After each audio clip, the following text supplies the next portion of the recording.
Welcome to Luca and Miguel. Enjoy the video. You'll start by confirming the problem. Check used versus free space with settings or run DFH.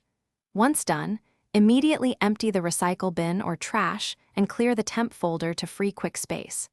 You should also run a fast scan for files larger than 100 MB using Explorer Search or a Do utility to see obvious targets. This gets immediate relief and tells you whether deeper cleaning is needed. Make sure to note any large folders before deleting.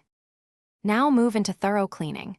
Run disk cleanup or storage sense to remove system cache, update leftovers, and previous Windows installations.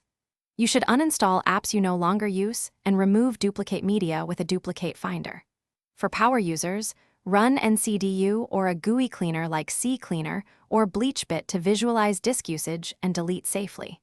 Take it step by step and confirm each removal. This prevents accidents while freeing dozens of gigabytes in many cases. Finish by moving large media or archives to an external drive or cloud storage and compressing infrequently used files to save space. Once done, enable automatic storage rules so the system prunes temp files going forward. If you still hit limits, check disk health with CHKDSK or Smart Tools and verify permissions that may hide deletable data.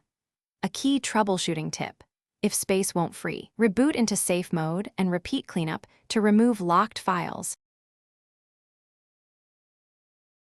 Thanks for watching and please subscribe. It's the best investment you'll ever make.